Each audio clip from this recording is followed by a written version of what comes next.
No one believes that women and men started COVID on an equal economic footing. In January, pre-COVID, Australian women were still retiring with, on average, 47% less super than men, and women over 55 were the fastest growing group of homeless people. And there were fears of a big impact as the number of older Australian women grows. There was already a 13.9% gender pay gap. And just to finish the picture, there'd been no success in reducing the number of women killed by family violence or the number of women experiencing violence.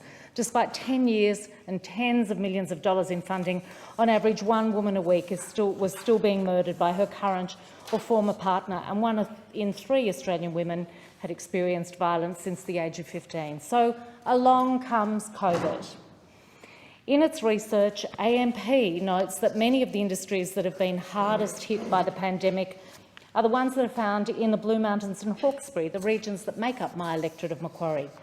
These are so-called family-friendly, flexible jobs traditionally filled by women. That is, retail, hospitality, events and food service businesses. These jobs, the businesses who run these jobs were forced to stand staff down or cut their hours, or they asked staff to take unpaid leave. And the research shows women have suffered the biggest pay cuts in 11 of the 189 sectors of the economy and job losses across 14 of 19 sectors. In spite of this issue being discussed in Parliament the last time we were here, the only decision we've seen so far is a future cut to JobKeeper and JobSeeker, the very thing keeping a lot of women still employed or supported while they look for work. Oh, and childcare workers who were on JobKeeper and then off it. Their industry treated as a plaything with no one being consulted, neither directors of the centres, who are predominantly women, nor the workers, who are also predominantly women. We've seen nurses and midwives and aged care workers, each making up 80% of the sectors in which they work, carrying a huge burden with little or no economic gain. The latest Bureau of Statistics figures released earlier this month show the urgency for action, with the gender pay gap continuing to stagnate under the Morrison government. It showed the gaps increased to 14%, with women earning $263.60 a week less than men. That's an increase of $10.70 a week since the November data. Between February and July, female workforce participation also dropped by 1.5%. Now, consider how all this will affect women's futures, that is, their superannuation. Women in Super states that women currently retire with 47% less super than men, but they live 5 years longer on average. Women only get 1/3 of the government tax concessions on super.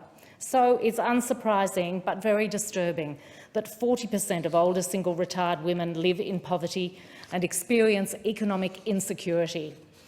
When the Morrison government announced people could access up to $20,000 of their super as a response to the COVID crisis, the cost was always going to be greater for women. Part of it is the fact that they'll forego future earnings on the balances taken out of their already lower super. The estimate is that if a 50-year-old took out $20,000 from a super account with $109,000 in it, she'd be more than $41,000 off on retirement. A 25-year-old woman who did the same would be more than $120,000 worse off. And then there's women who've been pressured to access their super early by controlling partners. I've had local domestic violence services and their workers tell me of the increase in family violence that they're seeing, and that includes financial abuse. The insight from these local workers is backed by a survey of the Australian Institute of Criminology, and it points to domestic violence increasing during the pandemic, with figures that 1 in 10 Australian women in a relationship experienced domestic violence during the crisis, with 2/3 saying the attacks had either started or become worse in this time. Now, in spite of the fact that the police data in New South Wales doesn't back up these findings yet, the E-Safety Commissioner, Julie Inman-Grant, is concerned that the reason for that is that abusers might be keeping victims in their home and limiting their access to reporting. All of these issues show that we could do so much more to assist women during this pandemic. It really is time to say, where is the plan for women?